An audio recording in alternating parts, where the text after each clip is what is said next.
Magandang araw po sa inyong lahat. Marami na po akong narinig na istorya tungkol sa mga kwentong aswang na ibinabahagi rin po sa inyo ng masusugid ninyong tagapakinig.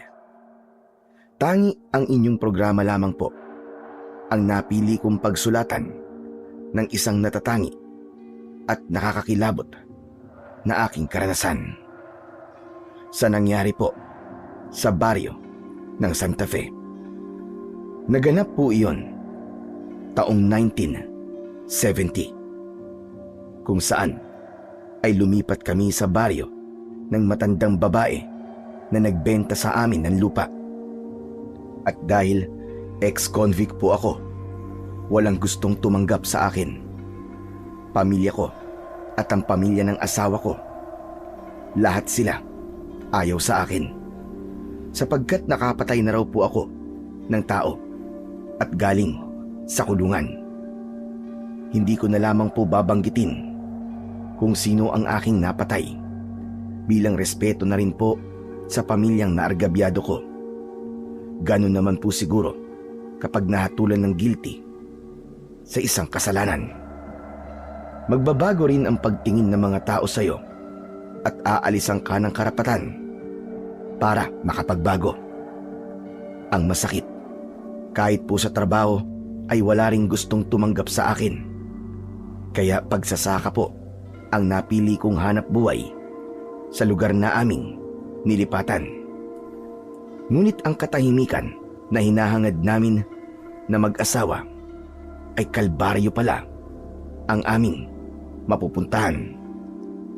Bago ko po simulan ang aking kwento, ay gusto ko pong sabihin sa inyo na ang ilang bahagi ng lugar at pangalan ng tao ay sinadya ko pong baguhin upang bigyan ng kaligtasan ang mga taong nakatira roon.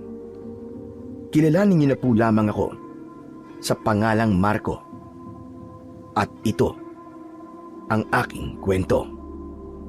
Mahal, pasensya ka na kung sa Paragos lang tayo ng kalabaw sumakay. Wala raw kasing tricycle ang pumapasok sa baryo ni Lola Esther eh. Sus, ano ka ba naman? Pati ba naman to? Ihingi mo pa sa akin ng pasensya? Okay lang ako. Masaya nga eh. Ngayon lang kasi ako nakasakay ng ganitong klaseng sasakyan. Ay nako, ang asawa ko.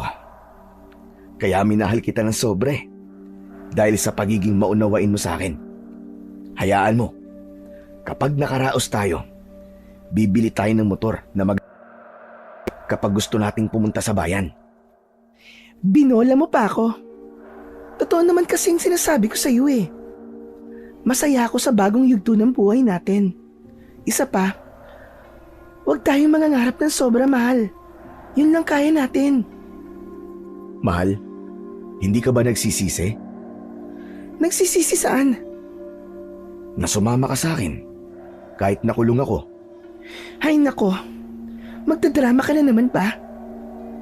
Alam mo mahal, nang makilala kita sa kulungan, alam ko na mabuti kang tao. Saka kahit kailan, hindi ko pinagsisisihan na sumama ako sa iyo. At ikaw ang pinili ko maging asawa. Hindi naman lahat ng nakukulong ay masama, di ba? Tsaka hindi ba, kaya ka naman nakulong ay dahil ipinagtanggol mo lang naman ang kapatid mo. Hindi ko lang talaga maiwasan ang hindi malungkot, mahal. Talaga bang gusto mong tumira sa lugar na to? Marco, bakit ba pala yung tanong mo sa akin? Kanina ka pa hindi mapakali ah. Ikaw yata ang ayaw sa lugar na to eh. Eh kasi naman, mahal. Tignan mo ang palayan, oh. Tigang, tuyo, at walang buhay ang bawat paligid. Walang bahay na makikita. Parang nakakapanibago ang paligid, mahal. Malayong malayo sa itsura ng syudad. Sa una lang yan. Ayaw mo ba nun? Kapag nagsimula na tayo magtanim ng palay sa bukid, tayo lang ang magkakaroon ng bagong ani na palay. Di ba nakita mo naman? Wala sa kanila nagtatanim ng palay, kahit ng mga gulay. Pumapabor pa nga sa atin ang pagkakataon. Sana nga, mahal ko. Napakarami natin dapat patunayan. Sa pamilya mo, sa pamilya ko. Hinusgahan nila ang pagkatao ko, mahal. Hayaan mo na. Ang mahalaga, hindi kita hinusgahan at hindi ka masamang tao para sa akin. Ay nako, ngayon ka pa ba panghihinaan ng loob? Kasama mo na ako? Magiging tatay ka na, mahal. O ayan, sumisipa na naman ang anak natin, no? Narinig yata yung sinasabi mo. Ang lahat ng pagod at pag-aalala ko ng mga sandaling yon ay nawala, Sir Blair. Lalo na nang maramdaman ko ang paggalaw ng tiyan ng asawa kong si Amelia. Wala nang sasaya pa sa puso ng isang ama kapag naramdaman ang pintig ng puso ng kanyang anak sa sinapupunan ng asawa. Yun ang karanasan na tuluyang nagpabago sa aking pananaw sa buhay.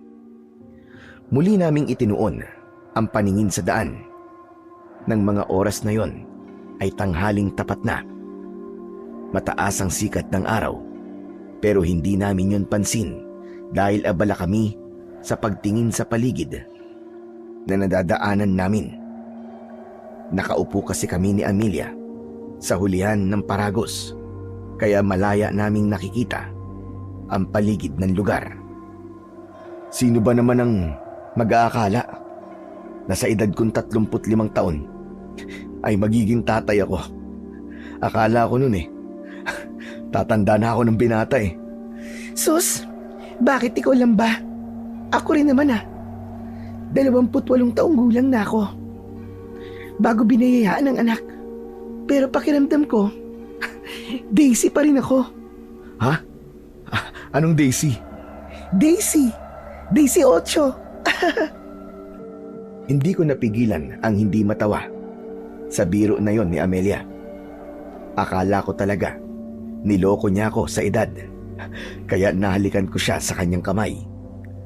At sa pagtungo ko, biglang gumewang ang gulong ng paragos. Napansin namin na nasagasaan ng gulong nito ang isang kalansay ng kalabaw. Bumakas ang takot sa mukha ng aking asawa dahil sa labis na gulat. Kaya naman, agad ko siyang niyakap ng mahigpit at tinakluban ang kanyang mga mata. Humingi naman ng pasensya sa amin ang lalaking nakasakay sa ibabaw ng kalabaw na siyang may hawak sa tali noon. Salamat na lang talaga sa lalaki na yon dahil libre niya kaming pinasakay sa kanyang paragos. Ang paragos ay ang karitong hila-hila ng kalabaw na madalas na ginagamit ng mga magsasaka para maghatid ng kalakal sa malayong lugar. At dahil natakot ang asawa ko, sinikap kong pakalmahin ang loob niya. Huwag kang matakot, mahal. Marami raw talagang namatay na hayop sa lugar na to dahil bihira raw umulan Walang mainom na tubig at namatay ang mga damo na pinagkukunan nila ng pagkain. Pero sana naman, ibinaon nila yung patay na kalabaw bilang pagpapahalaga nila sa buhay ng hayop na minsang naging katulong nila sa pagtatrabaho nang hindi naman pakalat-kalat sa daan. Hayaan mo na. Huwag ka na magalit. Natakot ka ba? Medyo lang naman. Nagulat lang talaga ako. Tsaka, yung amoy ng katawan ng kalabaw, amoy bulok. Para ka namang ewan. May mabango ba naman na patay na hayop? Tinawanan ko na lang ang sinabing yun ni Amelia dahil gusto kong mawala ang takot na nararamdaman niya. 9 na buwan ng buntis ang asawa ko. Kabuwanan niya na. Pero nagiging sensitibo pa rin siya sa mabahong amoy sa kanyang paligid. Ilang linggo na lang ay makikita ko na ang unang anak namin ni Amelia. Ganun daw talaga kapag nanganganay. Minsan lumalampas daw ng 6 na araw bago manganak. Kaya lahat ng paraan sa pag-iingat ko sa mag-ina ko ay ginawa ko. Kulang na lang buhatin ko siya para wag lang siyang mapagod sa paglalakad. Habang hawak ko ang kamay ni Amelia ay napasulyap ako sa alaga naming aso na si Pulgoso. Panay ang linga ng hayop sa paligid na para bang hindi napapakali. Tignan mo nga si Pulgoso. Oh. Parang ayaw niya sa lugar na to. Ano ka ba naman, Amelia? Pati ba naman si Pulgoso napapansin mo pa? Muling tumahimik si Amelia at ibinaling niya ang tingin sa ibang direksyon ng daan. Pagkalipas ng 1 oras, tumigil ang kalabaw. Napansin ko kasi na ayaw nang maglakad ng kalabaw sa bahagi ng mabatong kalsada. Kaya napilitan ang lalaki na huminto sa tapat nun. Sinabi niya sa amin na hindi na raw kayang pumasok ng kalabaw sa baryo ng Santa Fe. Paahon daw ang daan at mahihirapan daw ang kalabaw niya dahil sa mga dala niyang mga kalakal.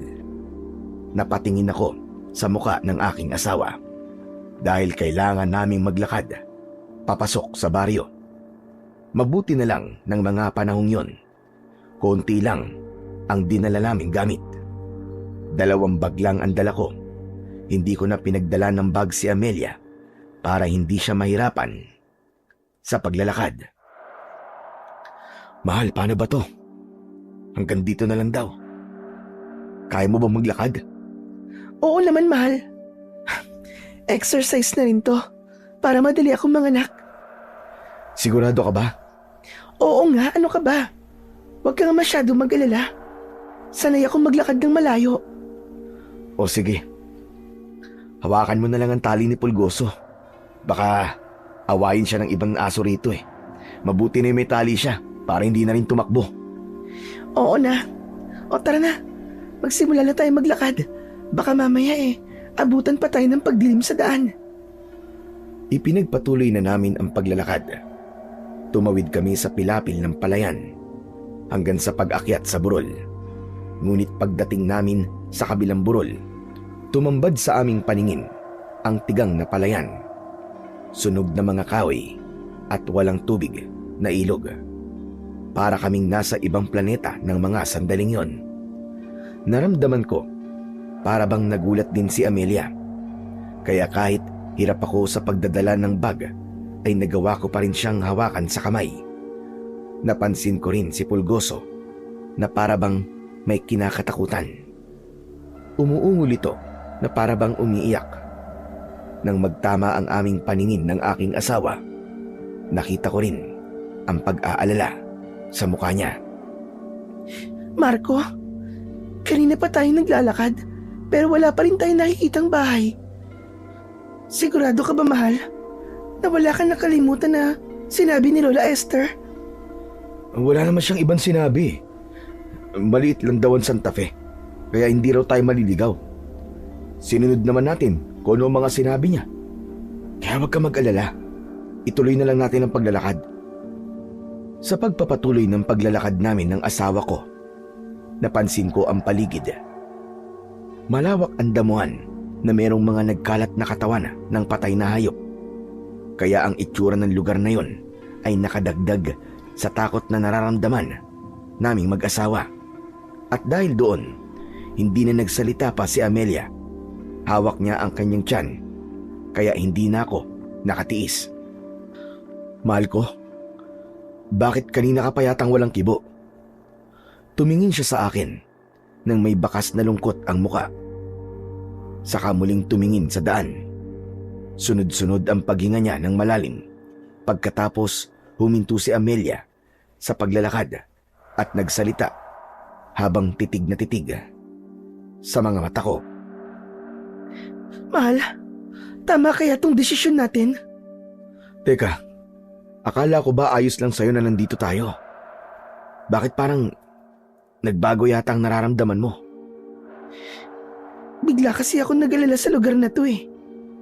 Kaya hindi ko alam kung tama ba ang desisyon natin na dito tayo tumira. Tama ang desisyon natin, mahal. Walang mangyayari sa atin kung doon tayo titira sa magulang mo. Alam mo naman, di ba? Sukdulan ng galit nila sa akin. Paano mo naman nalaman na yun nga ang iniisip ko? Dahil asawa kita. Kabisado ko na ang kilos at tingin mo sa akin kanina. Alam ko naman na nalulungkot ka rin sa paglayo natin sa mga magulang mo. Lalo pa ngayon na malapit ka ng mga anak. Iba pa rin kasi ang alaga ng sariling magulang kumpara sa akin na asawa mo lang. Pasensya ka na kung yun ang naiisip ko ngayon. Ayos lang, mahal. Naiintindihan naman kita eh. Huwag ka na mag-isip, ha? Baka mamaya makasama pa sa bata yan. Hinaplos ko ang tiyan ni Amelia at napatingin din siya sa kanyang tiyan. Alam ko naman na kahit hindi magsalita ang asawa ko ay nalulungkot pa rin siya sa nangyari sa kanya.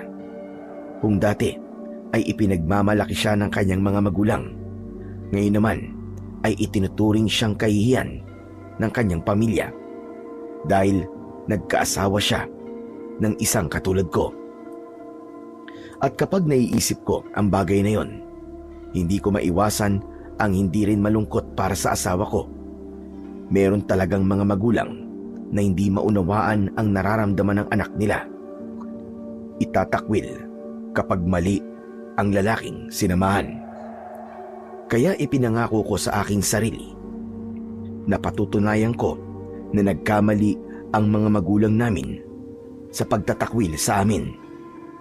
Maya-maya pa ay ipinagpatuloy namin ang paglalakad kasama si Pulgoso. Dala-dala mo pa rin pala ang luya ni Tia. Pangontra, alam mo na, mahirap na.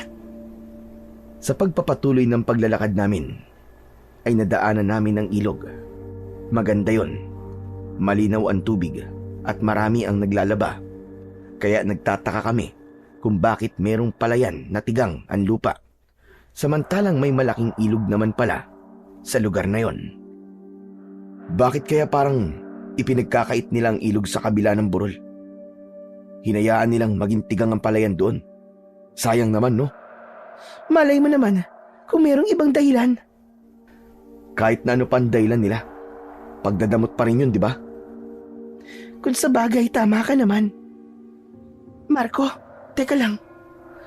Tignan mo yung mga babaeng naglalaba, oh. Lahat sila nakatingin sa atin. Grabe naman ang mga taong yan. Ang sama kong makatingin. Para tayong kakainin ng buhay, ah. Kanina ko pa napapansin. Hindi lang ako nagpapahalata sa'yo.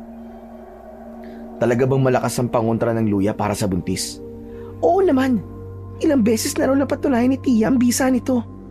Bakit mo naman naitanong? Ha? Wala naman. Naisip ko lang. Maigpit ba ang pagkakatali niyan sa bewang mo? Yumuko ang asawa ko at sinuri ang bewang niya. Nakita ko naman na maayos ang pagkakatali ng luya sa bewang ni Amelia. Hindi ko alam kung bakit bigla akong naging balisa ng mga sandaling yon. Ganito yata talaga ang pakiramdam kapag napunta sa ibang lugar. Idagdag pa ang panay pag-atras ni Pulgoso habang nababahag ang buntot na tila ba may kinatatakutan. Humawa ka mabuti sa braso ko, ha. Baka mamaya madulas ka sa mga bato. Naramdaman ko sa aking braso ang nanlalamig na kamay ni Amelia. Kaya alam ko na sa mga sandaling yon ay kinakabahan din siya. Maya-maya pa ay nakatawid na kami sa ilog habang nararamdaman pa rin ang masasamang tingin ng mga kababaihan na naroon. Iniisip ko na lang na baka ngayon lang sila nakakita ng lalaking may tato sa katawan. Kaya nila pinagtitinginan kaming mag-asawa, o baka naman ay nagagandang lalaki lamang sila sa akin. Kaya hindi sila kumukurap sa pagtingin sa akin. Lahat ng posibleng dahilan ay inisip ko ng mga sandaling yon para mabawasan ang pag-aalala na nararamdaman ko. Mahal, mukhang madulas ang daan sa pilapil ng palayan. Ligtas ba kung tutuloy tayo dyan? Oo, akong bahala sa'yo. Parang nararamdaman ko na ang pagod, mahal. Kanina pa tayo naglalakad eh. Sumasakit na rin pati tiyan ko. Ano kaya kung magpahinga na muna tayo? Ha? Naku, ganun ba? Sandali. Hahanap muna tayo ng puno na pwede nating masilungan. Inilinga ko ang paningin ko sa paligid ng lugar. Pero natanaw namin ang maraming bahay na gawa sa kugon at kawayan. Merong mga tao na naglilinis ng kanilang harapan. Nagwawalis ang mga babae. May ilang kalalakihan na nagsisibak ng kahoy na panggatong. Pero ang mas umagaw sa aming atensyon, ang mga banderitas na isinasabit ng ilang lalaki sa gilid ng daan. Teka mahal, kaya pa ba? Konting tiis pa. May mga bahay na akong nakikita eh. Sa palagay ko, nandito na tayo sa baryo ng Santa Fe. Kung sa bagay, para makapagpahinga ako ng maayos, baka gabihin pa tayo sa daan eh. Ang sabi pa naman ni Lola Esther, marami raw aayusin sa bahay. Huwag kang mag-alala. Nadala ko naman ng martilyo ng matandang nakasama ko sa kulungan eh. Karpintero kasi siya roon sa loob. Kaya na makalaya siya, sa akin na iniwan lahat ng mga gamit niya. Hindi ko naman inaasahan na magkakaroon pala ito ng silbi sa akin sa paglipat natin dito. Parang sinadya talaga ng pagkakataon, no? Mabuti na lang talaga at naalala mong dalhin. Bigla kong naalala ang tungkol kay Lolo Agno na nagbigay sa akin ng magandang martilyo. Yun ang naging regalo niya sa akin nang makalaya siya sa kulungan. Magmula noon, madalas ko nang dinadala ang martilyo kahit saan ako magpunta. Muling nabaling ang atensyon ko sa lugar na aming kinaroroonan. Kahit paano ay nawala ang takot na nararamdaman ko, pati ng asawa ko, dahil tuluyan na kaming nakahinga ng maluwag nang makita ang kabuuan ng lugar na yon. Pagkalipas ng ilang minuto, sa wakas, narating namin ang maliit na tarangkahan ng baryo kung saan ay pinagtitinginan na naman kami ng mga tao, lalo na ang asawa ko na nakakapit sa aking braso. Si Pulgoso naman ay nakasiksik din sa aming dalawa ni Amelia. Dahan-dahan kaming naglakad, kaya napansin namin na tumigil ang lahat sa kanilang mga ginagawa, pati na ang mga kalalakian na nag-aayos ng banderitas sa gilid ng daan. Mahal ko, nakita mo ba ang itsura ng kanilang banderita sa gilid ng daan? Oh, bakit? Mukha kasing ano eh. Mukhang ano, Amelia? Hindi naman mukhang banderitas yan eh. Parang pinato yung bituka ng hayop. Mahal, huwag mong takutin ang sarili mo. Ano ka ba? Huwag mo nalang pansinin ang mga yan. Alalahanin mo, buntis ka. Baka makasama sa'yo kung palagi mong papansinin ang mga ginagawa nila. Malay mo naman, meron silang kaugalian dito. Hayaan mo na lang. Nasabi ko lang yun sa asawa ko para wag na siyang matakot. Gusto ko tuloy pagsisiyan ang pagpunta sa baring yun dahil sa mga taong nakatira doon. Pero kahit may kakaiba kaming napapansin, nanatili pa rin kaming kalmado at ipinakita ko sa aking asawa na matapang ako at kaya ko siyang protektahan anuman ang mangyari. Ilang saglit pa ay may humarang sa amin na isang lalaki. Wala siyang damit na pang-itaas, kagaya ng ibang mga lalaking naroroon. Suot lang nila ang salawal na puti. Ang mga babae naman ay nakasuot ng bestidang kulay puti. Ang laylayan nun ay halos sumayad na sa lupa, para akong ibinalik sa sinaunang panahon. Maya-maya pa ay nabaling naman ang atensyon namin sa lalaking nagsalita. Napansin ko, may baril siya sa gilid ng kanyang bewang. Nagsindi ang lalaki ng sigarilyo at iniabot niya yon sa akin. Sigarilyo? Sige ho, salamat na lang. Ayos lang ho. Hindi naman ako naninigarilyo eh. Saan kayo galing? Batangas ho. Bakit kayo nandito? Dito kasi kami nakabili ng lupa. Kami ang nakabili ng lupain ni Lola Esther. Diyan po sa unahan ng baryo. Yung po may malawak na palayan. Oo. Si Lola Esther. Matagal nang abandonado ang lupa at bahay na yon. Sana tinignan niyo muna bago binili. Mukha kasing marami kayong aayusin dun eh. Ayos lang ho. Marunong naman po akong magkarpintero eh. Napansin ko kagad na hindi nakatingin sa akin ang lalaki. kundi sa tiyan ng asawa ko. Biglang bumundol ang kaba ko. Naramdaman din ni Amelia ang kakaibang tingin ng lalaki sa kanya. Kaya mas sumiksik siya sa akin. Naisip ko na lang na baka ganun lang talaga sila kung makatingin. Dahil maganda at kakaiba ang suot namin na damit kumpara sa kanilang mga kasuotan. Maya-maya pa ay muling nakipag-usap sa akin ang lalaki na para bang umaasta siyang matagal na kaming kakilala. Habang hindi pa rin niya inaalis ang tingin sa tiyan ng asawa ko. Mas hinihigpitan ko ang pagkapit sa kamay ng asawa ko. Kulang na lang ay magtago siya sa likod ko. Saka ko lang naman napansin na may bahid ng dugo ang balat ng lalaki. Kaya pala naaamoy ko ang malansang singaw ng katawan niya. Hindi naman yun nakaligtas sa kaharap ko. Nahuli niya akong nakatingin sa balat niya. Eto ba? Naku, pasensya na kayo.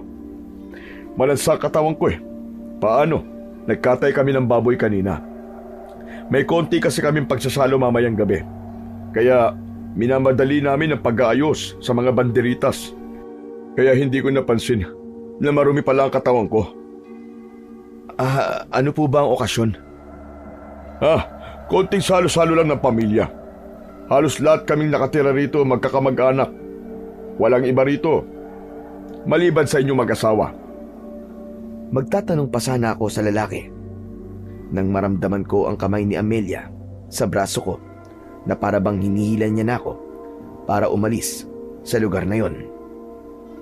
At teka, matanong ko lang, saan ba kayo sa Batangas? Trapeche po. Alam ko yun. Taniman ng mga tubo at puting rosas. Matagal na po naubos sa mga pananim doon. Nagsindi ang lalaki ng sigarilyo habang pakalug-kalug ang ulo dahil sumasang-ayon siya sa sinasabi ko. Si Amelia naman, kanina pang walang imik habang nakakapit pa rin sa aking braso. Ganun talaga kapag nasa ibang lugar, kailangan makisama, lalo na sa mga tao na nakatira doon. Kailangang hindi sila tatalikuran kapag nakikipag-usap. Yun ang pagpapakita ng respeto at pakikisama sa mga tao sa baryo. Ako nga pala si Natoy. Ako ang namumuno sa baryo na to. Kapag may problema, magsabi lang kayo at ako na ang bahalang umayos. Kaya kung kailangan nyo ng tulong ko, huwag kayong mahihiyang magsabi. Salamat po, Mang Natoy. Dito walang problema. Tahimik ang lugar namin at malulusog ang mga tanim. Kaya lang, noong nakaraang buwan, nagkaroon ng epidemya eh. Epidemya? 20 batang namatay. Hindi namin alam kung bakit. Wala makapagpaliwanag, kaya sinunog na lang namin ang mga bangkay nila. Sabay hit-hit ni Mang Natoy ng sigarilyo niya habang nakatungo. Hindi siya tumitingin sa aming mag-asawa, pero ramdam ko ang panginginig sa kamay ni Amelia. Humihigpit ang pagkapit niya sa braso ko. Naplos ni Amelia ang kanyang tiyan dahil nag-aalala siya para sa kaligtasan ng aming anak. Alam ko na natatakot na ang asawa ko, kaya hinawakan ko ang kanyang kamay sa pinisil ng maraan. Tumingin siya sa akin, pero dahil nakamasid sa amin si Mang Natoy, parang nabasa niya kung ano ang iniisip namin. Huwag kayong mag-alala. Ligtas ang asawa at anak mo rito. Tila nararamdaman din ng aming kaharap ang takot na nararamdaman ng aking asawa. Napansin ko naman na para bang kakaiba ang suot na kwintas ni Mang Natoy. Magtatanong pa sana ako nang biglang lumitaw ang isang batang lalaki. May kapansanan siya. Hati ang kanyang labi hanggang sa ilong. Pero napansin ko na para bang sinadya yun at hiniwa ng taling. Nawala lang ang atensyon ko sa batang yumayakap kay Mang Natoy nang biglang hawakan ng bata ang tiyan ni Amelia. Pasimple kong hinila ang aking asawa papunta sa likod ko, pero hindi tumigil ang bata sa paghipo sa tiyan niya. Dala ng takot ay nagyaya na si Amelia sa akin. Marco, hindi pa ba tayo aalis? Napapagod na ako eh. Ang sakit na ng binti ko. Oo, aalis na tayo. Huwag na kayo mag-alala mag-asawa. Tapos naman na ang epidemya. Lalaki na malusog ang anak niyo rito. Siya nga pala. Ito ang anak ko, si Kiko. Mahilig talaga siya sa buntis. Kasi gusto niya na magkaroon ng kapatid. Kaya po pala ganyan siya. Mang Natoy, paano po ang bibig niya? Yun ba? Nataga ko. Napagkamalan ko kasing aswang nang minsang malasing ako. Akala ko talaga napatay ko nga eh. Mabuti na lang at nakaligtas ang anak ko. Nagulat ako sa sinabing yun ni Mang Natoy. Tumayo ang mga balahibo ko sa katawan habang pinagmamasdan ko ang paghaplos niya sa ulo ng anak. Patuloy pa rin ang bata sa paghipo sa tiyan ng asawa ko. Kaya sinaway na siya ni Mang Natoy. Hoy, ano ka ba? Baka mamaya masaktan si... teka, ano nga ba ang pangalan niyo mag-asawa? Ako po si Marco. Ang asawa ko naman po, si Amelia. Pasensya na kayong dalawa sa anak ko, ha? Hoy, ano ka ba, anak? Tigilan mo na nga yan, halika nga rito. Baka mamaya ay masaktan ang anak ni Amelia.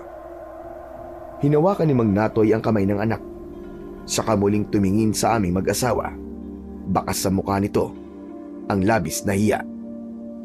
Huwag ka na magulo, Kiko. Bumalik ka na sa bahay. Nag-uusap pa kami ng bisita natin eh. Nanggugulo ka rito. Pero dahil hindi maawat ang bata sa paghawak sa kamay ni Amelia, pinalo ni Mang Natoy ang kamay ng bata sa harap namin. Saka sinabunutan ng buhok. Kaya nagpaalam na rin kami ng aking asawa. Sige po, mauna na po kami. Hindi ko na hinintay na magsalita si Mang Natoy. Mabilis namin siyang tinalikuran at naglakad ng maraan. Kahit hindi ko sila tignan, alam ko, nararamdaman ko. Nakatingin sila sa amin. Lalong-lalo na sa asawa kong si Amelia. Saka ko lang napansin ang naluluwang mga mata ng aking asawa. Akala ko, hindi pa tayo aalis dun eh. Kapag napapakwento ka talaga, limot mo na ang totoong sadya natin sa lugar na to. Nakakainis ka. Kanina pa kita hinihila eh. Pambihira ka talaga, oo. Sandali lang, ang puso mo naman. Galit ka na naman kaagad. Makakasama sa anak natin yan eh. Ikaw naman kasi, nakita mo na nga na halos haluin na ng batang yun ang tiyan ko. Kontento ka pa rin sa pakikipag-usap sa lalaking yun. Oo na, awat na. Huwag ka na magalit, mahal. Pasensya ka na talaga. Hindi ko lang talaga maiwasan si Mang Natoy kasi mabuti naman yung pakikitungo niya sa atin eh. Kaya huwag ka na magalit. Hayaan mo at sa susunod, iiwasan na lang natin yung bata. At si Mang Natoy kung gusto mo. Ayos ba yun?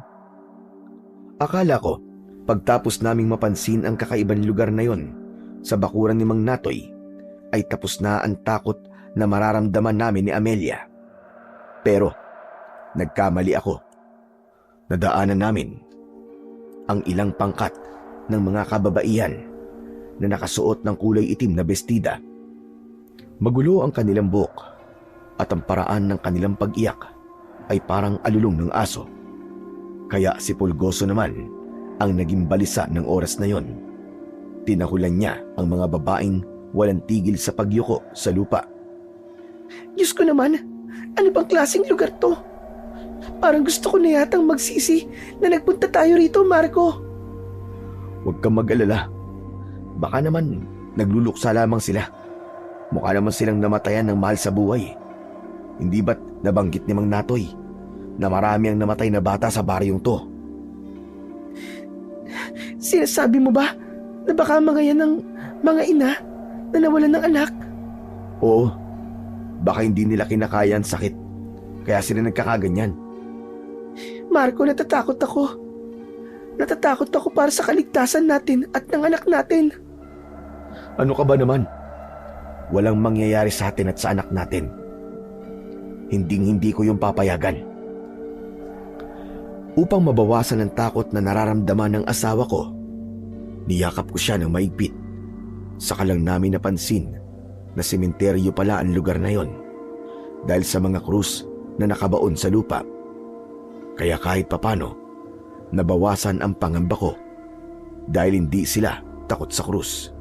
Ibig sabihin lang nun ay hindi sila mga aswang. Alam kong nakita rin yun ng asawa ko, kaya kahit papano ay naging kalmado rin siya. Ipinagpatuloy namin ang paglalakad at hindi nagtagal ay bumungad sa amin ang isang lumang bahay na may mga puno sa palibot. Ibinaba ko ang dala kong mga bag, saka humarap sa aking asawa. Dito na tayo titira, Amelia. O ano? Maganda naman ang bahay, di ba? Maganda nga. Pero kakaiba naman ang lugar. O akala ko ba gusto mo rito? Hindi na ngayon, Marco. Pagkatapos ko makita ang mga taong nakatira rito, gusto ko ng pagsisiyan ng pagsama sa iyo rito. Ano ka ba naman, Amelia? Akala ko ba nagkasundo na tayo? Yun din ang akala ko eh. Huwag mo na munang husgahan ng lugar na to. Subukan na muna nating kahit 2 araw lang. Kapag hindi talaga pwede, abay di, babalik na tayo ng Batangas. Isang malalim na buntong hininga ang itinugon lang sa akin ni Amelia. Hindi niya ako kinausap. Basta siyang pumasok sa loob ng bahay at nag-ayos ng mga gamit. Hinayaan ko na lang siya dahil hanggat maaari, ayaw ko nang may pinagtatalunan kaming mag-asawa. Para hindi na lumaki ang gulo, hinayaan ko muna siya na mag-isa. Ako naman ay naghanda ng mga kakailanganin sa pagpapanday ng sira sa bahay. Pagkatapos kong ayusin ang gamit, ay umakyat na ako sa bubong. Inayos ko na rin ang bubong. Pagkatapos ay isinunod ko naman ang mga sirang dingding. Sinigurado ko na maganda ang pagkakagawa ko nun at natutunan ko rin naman yon kay Lolo Agno. Kahit hindi ko nakikita si Amelia, alam ko na hawak niya ngayon ng santo na may tinik sa ulo o ribulto ng Panginoon. Katoliko po kasi kami at yun ang aming paniniwala. Ako naman po, simula nang makulong, alam ko na nagkulang na rin po ako sa pananampalataya sa Panginoon. Hindi na po ako madalas na tumatawag sa Kanya o manalangin man lang kahit ilang saglit lang. Katwiran ko ng mga sandaling yon. Basta alam ko na may Diyos ay sapat na yon. Nang matapos ako sa pagkakarpintero, ay muli ko yung pinagmasdan. Ayos na to. Pwede na akong pumasok sa loob. Paglinga ko sa paligid, ay napansin ko ang asong si Pulgoso. Panay ang pagtahol niya sa harap ng kakawyan na malapit sa aming bahay. Para bang may nakikita ito na hindi nakikita ng ordinaryong tao. Nilapitan ko ang alaga kong hayop, sakay nawakan ng kanyang likod. Itinali ko muna siya sa hagdan bago ako tuluyang umakyat sa itaas ng bahay. Pagpasok ko sa loob, nakadisplay na ang mga santo sa tapat ng pintuan. At dahil malapit ng dumilim ng mga sandaling yon, meron na yung kandila. Hinanap ng aking mga mata si Amelia at nakita ko na siya na hinihimas niya ang kanyang tiyan. Baka sa mukha niya ang sakit na para bang nahihirapan siya sa kanyang tiyan. Napansin ko rin na butil-butil ang pawis niya sa noo. Nilapitan ko siya at hinawakan ang kanyang tiyan. Mahal ko, ano ba nangyayari sa'yo? Masakit na masakit ang tiyan ko, Marco. Nagsimula lang to nang hawakan ng batang yun ang tiyan ko. Ganun ba? Sandali lang at may dinala yata ako ditong bote ng langis. Hahaplasan ko ang tiyan mo. Agad akong naggalungkat ng bote ng langis sa loob ng bag ko. Nang makita ko yon, ay agad kong inihaplas sa tiyan ng asawa ko. Matigas yun, kaya napatingin ako sa kanya. Mahal, hindi naman kaya manganganak ka na? Hindi pa ako manganganak. Wala pa namang lumalabas sa akin eh. Nagsimula lang talaga to nung hawakan ng bata ang tiyan ko. Baka naman nag-iisip ka lang ng kung ano-ano. Teka, naniniwala ka ba sa usog? Yung sumasakit ang tiyan kapag may nakakausap na taong pagod o gutom. Balis yun sa kabikulan. Pero sa atin, usog ang tawag doon. Kahit ano pa ang tawag doon, naniniwala ako. Kasi kanina naman, ayos pa ang pakiramdam ko eh. Simula nung makausap natin na magkabang yun, sumakit na ang tiyan ko. Baka nauusog na ako, Marco. O sige, ganito na lang. Kapag hindi nawala ang sakit ng tiyan mo, sa langis na inilagay ko, maghahanap tayo ng albularyo sa lugar na to at ipapagamot kita. Tumango ang asawa ko sa sinabi ko, habang himas pa rin niya ang kanyang tiyan. Nakangiwi ang mukha niya na lalong nagbigay sa akin ng labis na pag-aalala. Bakit hindi ko naisip yun? Sana, inuna ko na muna na maghanap ng albularyo bago ako nagkarpintero. Kahit naman magsisi ako ng mga sandaling yon, huli na, nangyari na yon sa asawa ko. Pagsapit ng gabi, hindi pa rin humihiga sa katre si Amelia. Kaya bumangon na rin ako. Mahal, kumusta na ang pakiramdam mo? Masakit pa ba tiyan mo? Oo eh, ayaw talaga mawala. Ang sakit talaga, Marco. Sige na, maganda ka na. Maghahanap tayo ng albularyo. Magtatanong-tanong ako sa mga tao rito. Baka may alam silang manggagamot. Pero Marco, gabi na eh. Kesa naman magtiis ka dyan buong magdamag. Baka kung ano na yan eh. Inalalayan kong tumayo si Amelia at binihisan ko siya ng damit. Saka pinag-jacket ko na rin. Dinala ko ang lumang gasera at itak na madalas kong ginagamit. Itinago ko yun sa aking likod. Isinuksok ko sa aking bewang at tinakluban ng damit. Pagkatapos nun, ay lumabas na kami ng bahay. Habang naglalakad naman kami, ay narinig namin na parang nagkakasiyan sa loob ng bahay na nadaanan namin kanina. Maririnig din ang tunog ng gitara at kulintang. Hindi yun sinasabayan ng awitin, kundi ang naririnig lang nakasabay ng tunog ay ang malalakas na tawanan ng mga lalaking lasing. Para bang yun ang nagsisilbing awit para sa instrumento nila. Humigpit naman ang kapit ng kamay ng aking asawa sa braso ko. Mahal, sigurado ka ba sa gagawin natin? Oo naman, huwag ka mag-alala. Magtatanong lang naman tayo sa kanila eh. Wala nang nagawa ang asawa ko, kundi sumunod na lamang sa akin. Dahil nakikita ko naman na sobra na siyang nasasaktan sa kanyang tiyan. Kaya naman, maigpit ko siyang inakbayan habang naglalakad. Pagpasok namin sa pintuan ng malaking bahay, nakita namin ang maraming tao. Lahat sila ay walang suot na pang-itaas na damit. Nagkakasiyaan sila na para bang meron silang sariling mundo. Agaw pansin din sa amin ang isang matandang babae. Hawak ang isang instrumentong kung tawagin ay kulintang. Nung una ay hindi ko alam ang ibig sabihin ng instrumentong yun. Pero nang marinig ko ang tunog nun, para bang inuutusan nun ang mga taong naroroon na manahimik.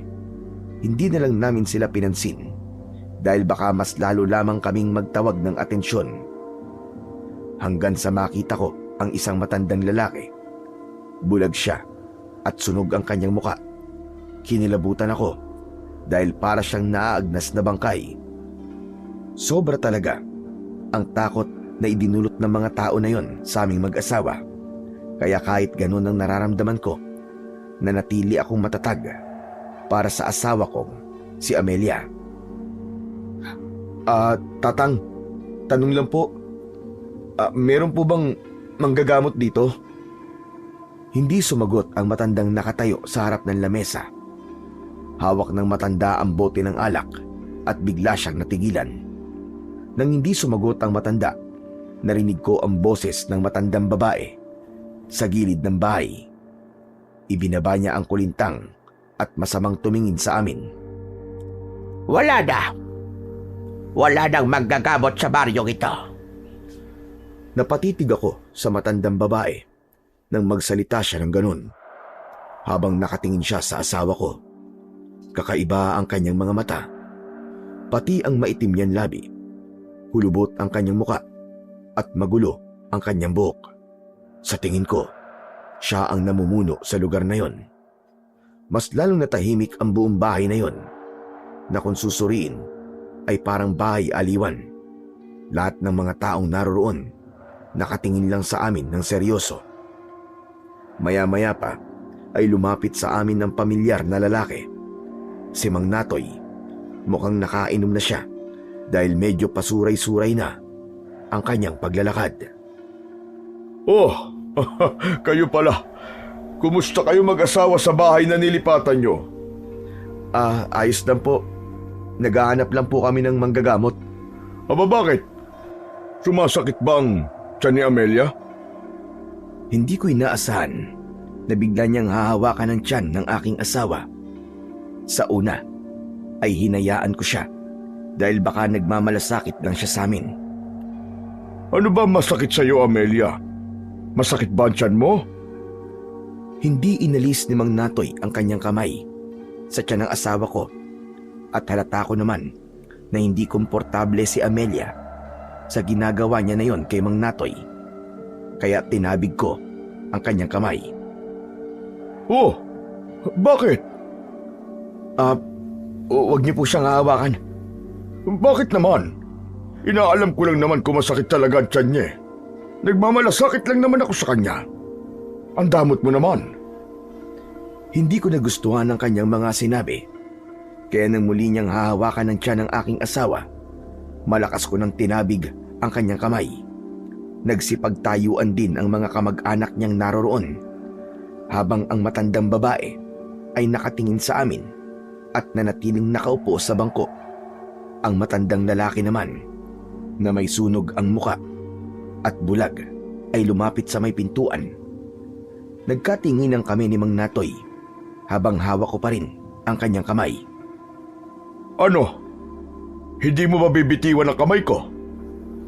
Dahil hindi ko binitiwan ang kamay ni Mang Natoy, malakas niyang hinila ang kamay niya mula sa pagkakahawak ko at agad niya akong sinuntok sa aking muka.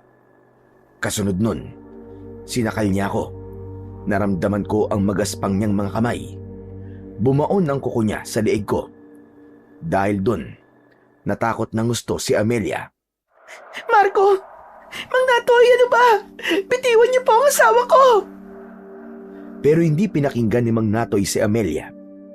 Naramdaman ko na lang ng mga sandaling yon, umangat ang paa ko sa sahig. Kaya mas lalong lumakas ang sigaw ng asawa ko. Kaya naman, tinabig ko ang kamay niya at malakas ko siyang sinuntok sa panga. Nabaling ang mukha niya sa kanan. Dahil sa nangyari, nagsilapitan sa amin ang mga kamag-anak ni Mang Natoy. Kaya naman, nakaganti ng suntok sa akin ang lalaki.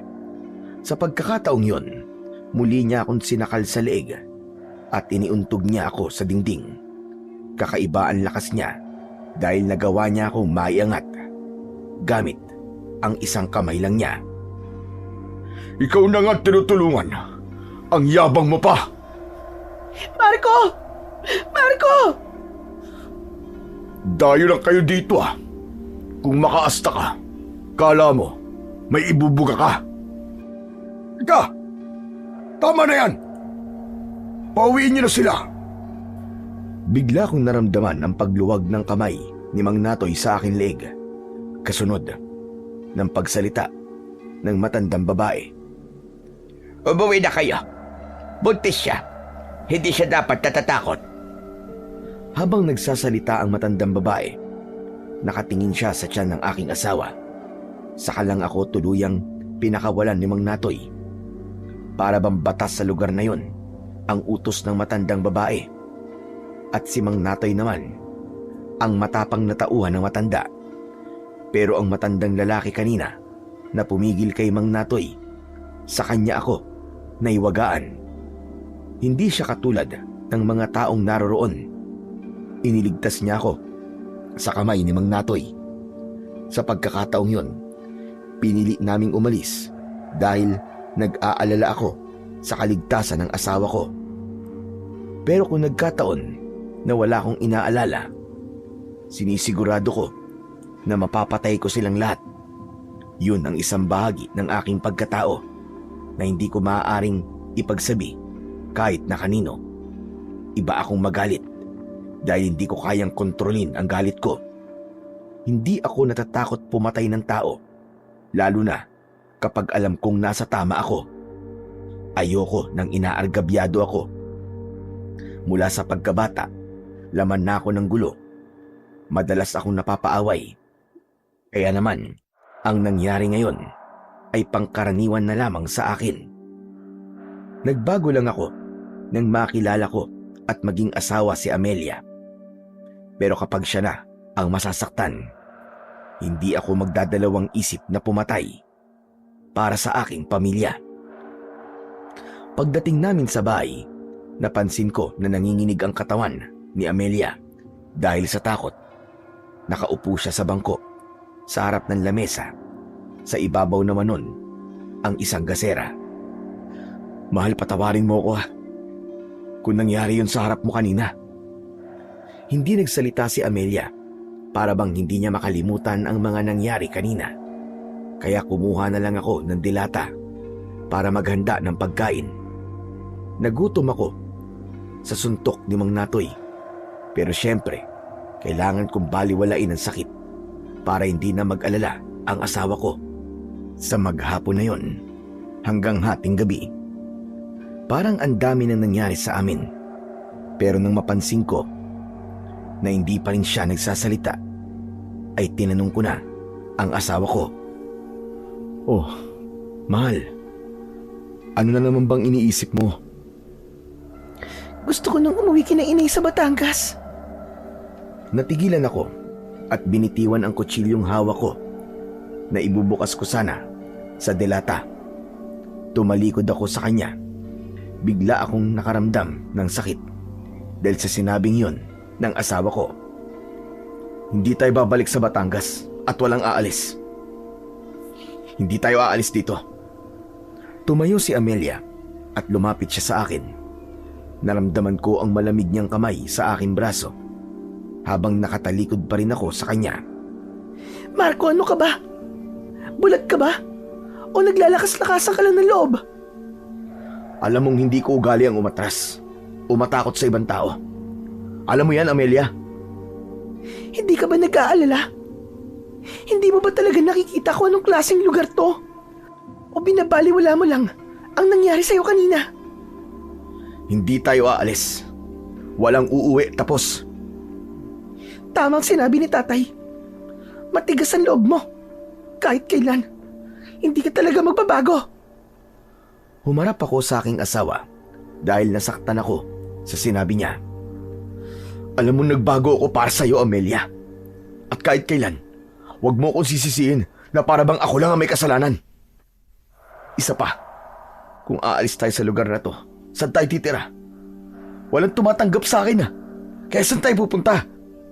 Kahit saan, basta't wag lang dito. Sige nga, kung hindi tayo aalis dito, ipaliwanag mo kung paano tayo mabubuhay sa ganitong klaseng lugar. Wala akong dapat ipaliwanag sa'yo, Amelia.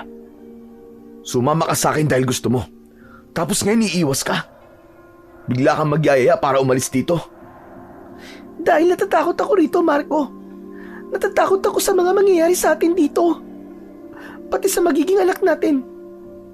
Pakiramdam ko, hindi tayo ligtas sa lugar na to. Walang mangyayari sa atin dito. Paninindigan kita. Poprotektahan kita. Kayo na magiging anak natin. Hinaplos ko ang kanyang pisngi para pigilan siya na wag na kaming umalis sa lugar na yon. Nag-aalala rin naman ako sa maaaring mangyari. Pero alam ko sa sarili ko nun na maipagtatanggol ko sila kahit kanino. Hindi ko lang kayang magpakita ng kaduwagan sa iba. Hindi ko hahayaan na tapakan nila ang pagkatao ko. Nang mga oras na yon, pilit kong pinapaniwala ang aking sarili na hindi masamang tao ang mga nakatira sa baring yun. Hindi ako naniniwala sa nararamdaman ng asawa ko kahit may minsan na naguguluhan na rin ako. Pero dahil sa walang tumanggap sa akin sa syudad, kaya nagpipilit pa rin akong tumira sa baryo ng Santa Fe. Sa pagpapatuloy ng pag-uusap naming mag-asawa ay hinikayat ko siya na manatili sa bahay na yon. Amelia, mas makabubuti Nakalimutan mo na lang ang mga nangyari kanina. Habang nag-uusap kami ng asawa ko, biglang nag-ingay si Pulgoso. Kasunod ng paglagabog ng aming pintuan. Hindi yun simpleng katok lang, parang nagmula yun sa kamao. Kasabay ng ingay na yun, ang tunog naman ng kulintang sa labas ng aming bakuran. Biglang nanahimik si Pulgoso, kaya naman dinampot ko ang kutsilyo at itinago ko yun sa aking likod. Bumukas naman ang takot sa muka ng aking asawa. Dito ka muna, Amelia. Huwag kang lalabas. Nilapitan ko ang pintuan habang ang kutsilyo ay hawak ko. Sa pagbukas ng pinto, pumasok ang malakas na hangin kaya namatay ang nakasinding 2 kandila sa tabi ng santo. At sa pagbungad ko sa pinto, nakita ko si Mang Natoy. Nakatayo siya sa harapan ko. May kasama siyang lalaki sa likod niya. Kasama rin ang anak niyang si Kiko na nakaupo naman sa may puno ng hagdanan. Nang mga sandaling yon ay hindi ko naalala na si Pulgoso ay doon ko rin itinali. Pero dahil sa mga taong nasa harapan ko, sa kanila nabaling ang atensyon ko. Nakita ko rin ang matandang babae.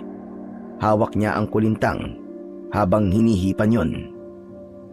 Ang mga kamag-anak ni Mang Natoy, lahat sila nakaupo sa lupa, nakatingin sa loob ng aming bahay. Hindi ko alam na sinundan nila kami sa pag-uwi. Pag-usapan natin yung mga nangyari kanina. Wala tayong dapat pag-usapan, Mang Natoy. Kalimutan niyo na ho yun. Hindi. Hindi ako makakatulog na may sama ng loob. Dahil mapilit si Mang Natoy, lumabas ako ng pintuan at sa balkonahe kami nag-usap. Ipinakita ko sa kanila na hindi ako natatakot sa kanila habang ang aking kutsilyo ay nakatago pa rin sa aking likuran. Bukas na lang po tayo mag-usap, Mang Natoy. Pupunta naman ako sa bayan eh. Doon na tayo mag-usap. Magpapahinga na po kami. Napansin ko na natigilan si Mang Natoy habang hihit-hit sana ng sigarilyo. Nakatingin siya sa loob ng bahay namin. Kaya nang sundan ko ang kanyang tingin ay nakita kong sinisindihan ulit ni Amelia ang kandilang namatay kanina gamit ang posporo. Kaya nang muling kumalat ang liwanag sa muka ng santo, napansin ko na parabang pumikit si Mang Natoy, saka umatras ng konti na parabang nagtago siya sa madilim na bahagi ng balkonahe. Ganon din ang kanyang mga kasama. O sige, hihintay kita bukas. Mag-uusap tayo. Tumalikod siya sa akin at umalis kasama ang kanyang mga kamag-anak. Isa-isa silang umalis sa bakuran ko habang ang matandang babae naman ay naiwan na nakatayo sa madilim na bahagi ng bakuran. Nakasuot siya ng balabal na itim na ang labas lang ay ang kanyang muka. Nakatingin siya sa akin habang patuloy sa pagtugtog ng kulintang.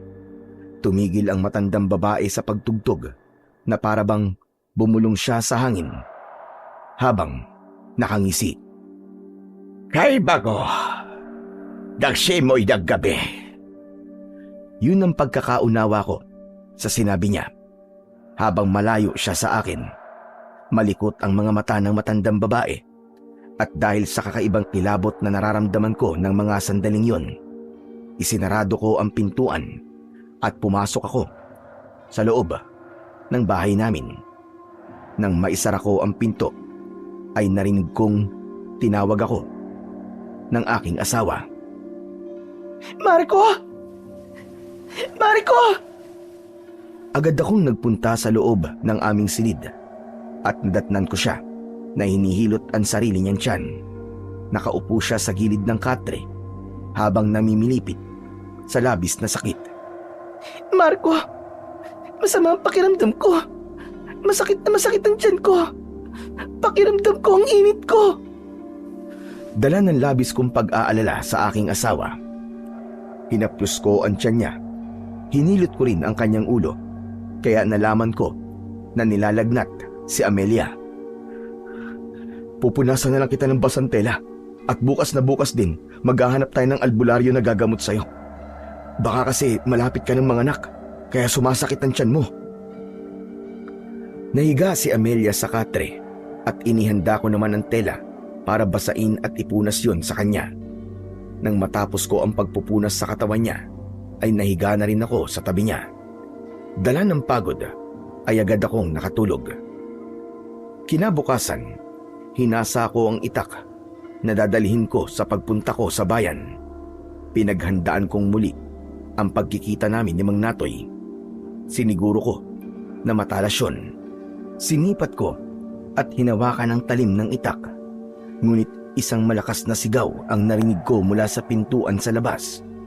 Boses yun ni Amelia. Takot na takot. Kaya naman, dala ng pag-aalala ko, tumakbo ako papunta sa pinagmumulan ng boses ng aking asawa. Nadatnan ko siya na umiiyak. Nanginginig ang kanyang mga kamay. Amelia? Ano nangyari? Ano nangyari, mahal? Magsalita ka! Amelia! Hindi sumagot ang aking asawa. Sa halip, itinuro niya ang alaga namin na si Pulgoso. Nanlaki ang mga mata ko nang makita ko ang pugot na ulo ni Pulgoso. Nakatusok yun sa matulis na kawayan habang ang dugo ay nakakalat sa lupa. Bakit hindi ko yun naisip? Mahal na mahal ni Amelia si Pulgoso, kaya gano'n na lang ang iyak niya. Niyakap ko siya ng mahigpit. Bumakas ang galit sa aking muka. Alam ko na si Mang Natoy ang may gawa nun sa aso namin. Marco! Marco, ang aso natin! Pinatay nila! Huminahon ka. Huminahon ka lang, Amelia. Halika, pumasok muna tayo sa kusina. Inalalayan ko siyang maglakad patungo sa kusina. Saka kumuha ng isang basong tubig at ipinainom yun sa kanya.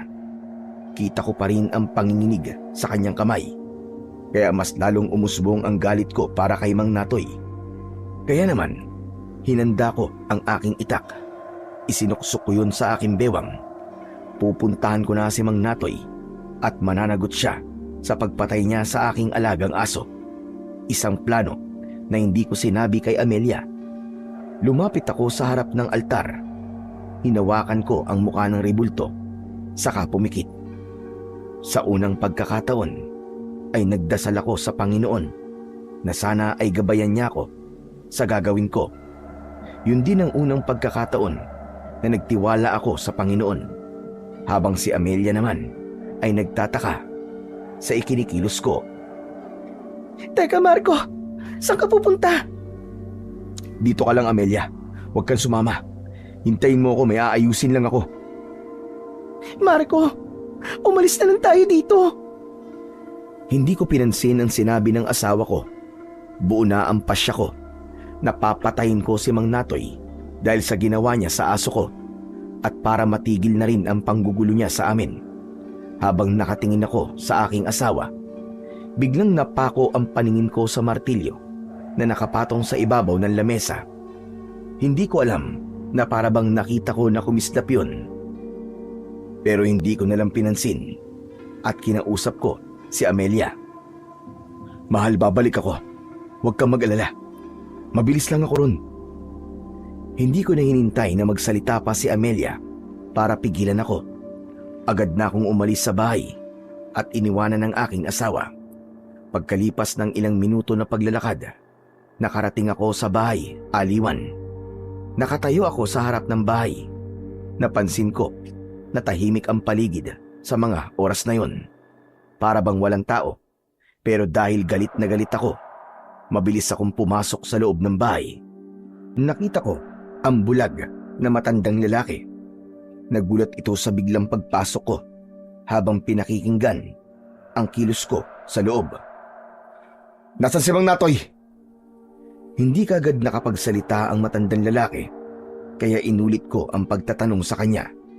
Habang papalapit ako sa kanyang kinatatayuan, hindi ko rin inaalis ang paningin ko sa kanya.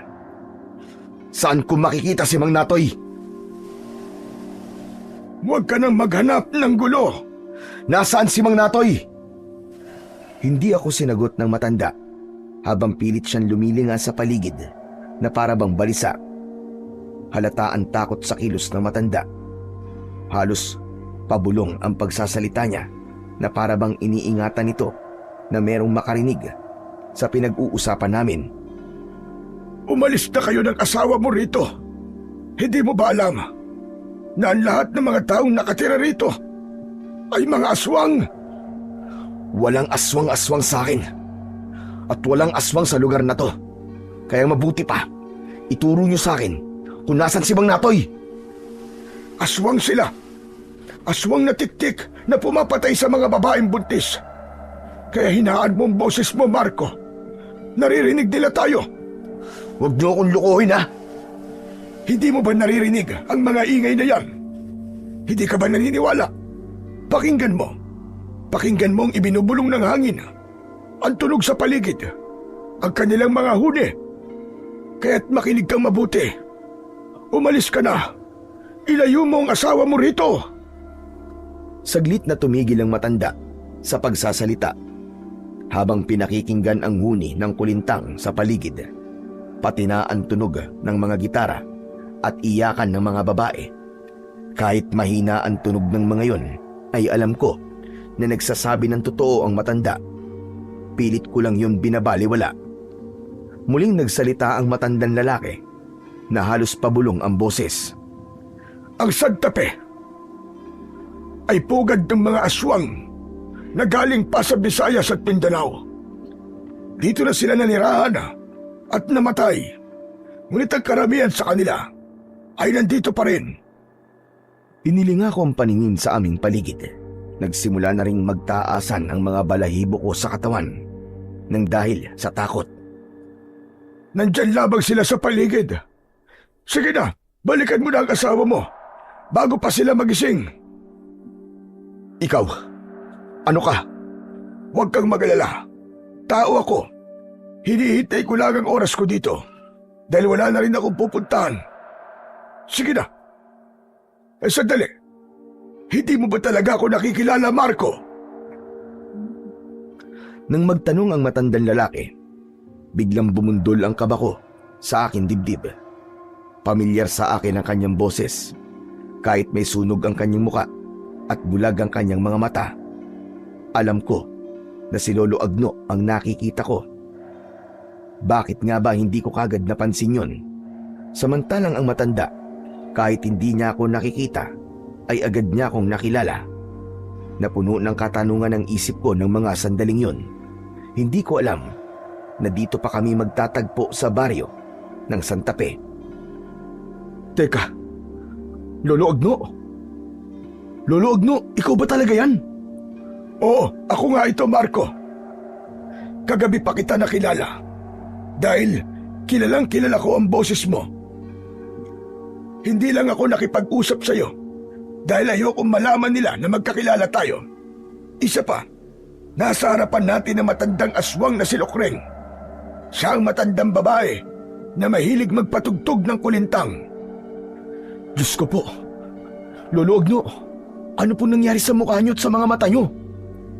Sinunog nila ako nang malaman nila na binulag ko ang sarili ko. Hindi sila kumakain ng tao na merong kapansanan. Kaya yun lang talaga ang taging naisip kong paraan para ako ay mabuhay. Kaya nanatili akong buhay sa lugar na ito. Kaya nagtataka ako kung bakit kayo nandito ng asawa mo. Dito po kami nakabili ng lupa. Binili po namin ng lupa ni Lola Esther mula po sa naipon ko noong nasa kulungan pa tayo. Si Esther baka mo. Matagal na siyang patay, Marco. Pinatay siya ni Natoy at ng mga kasama niya dahil siya ang albularyong gumagamot sa mga batang may sakit noon. Teka, ano po bang ibig sabihin ng pagtugtog po ng kulintang ng matandang babae na si Lola Lokring? Ang kulintang ay pagtatawag ng aswang. Ang ibig sabihin nun, meron silang panibagong bibiktimahin. Sila rin ang pumatay sa 20 kabataan na namatay sa lugar na ito. Kaya kailangan mo nang umalis. Sige na, balikan mo na ang asawa mo at umalis na kayo sa baryong ito sa lalong madaling panahon.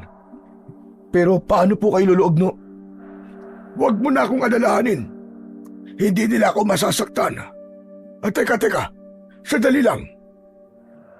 Nagmamadali ang matanda sa pagdukot ng kagamitan sa ilalim ng lamesa niya. Isang kwintas na maliit na kadena ang nakita kong una niyang inilabas mula roon. May palawit yun na isang maliit na bote at iniabot niya yon sa akin. Hawakan mo ito. Kakailanganin mo yan. Pati na mga kagamitang ito. Ang langis na ito ay kumukulo kapag malapit na sila.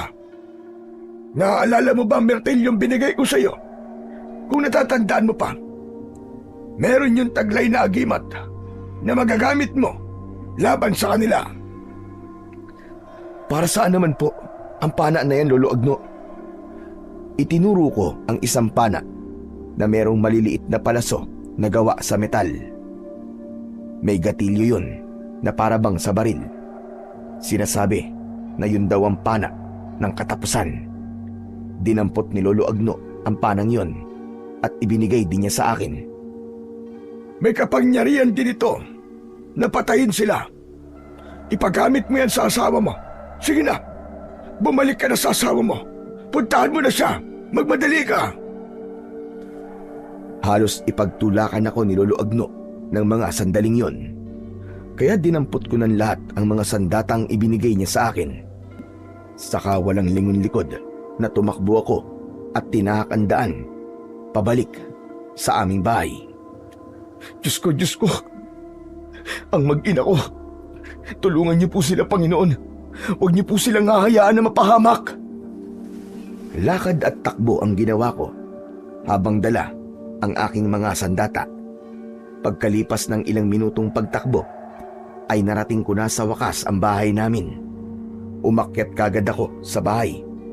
Itinabi ko muna ang mga sandata at inilagay ko sa aking bulsa ang bote ng langis.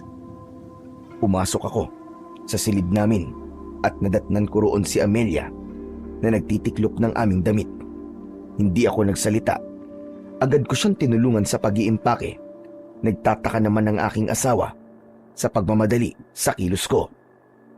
Teka, ano ba nangyayari? Natatandaan mo pa ba? Ang matandang sunog ang muka at bulag na tumulong sa akin nung gabing nagsuntukan kami ni Mang Natoy. Oo, bakit?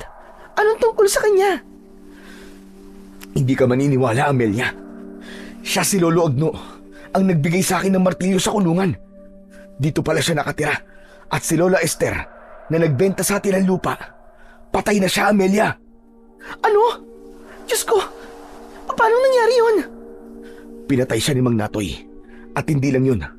Siya rin ang pumatay sa 20 bata na sinasabi niya sa atin na namatay sa epidemya. Patawarin mo ako, mahal ko. Hindi kagad ako nakinig sa'yo. Hindi dapat tayo nandito.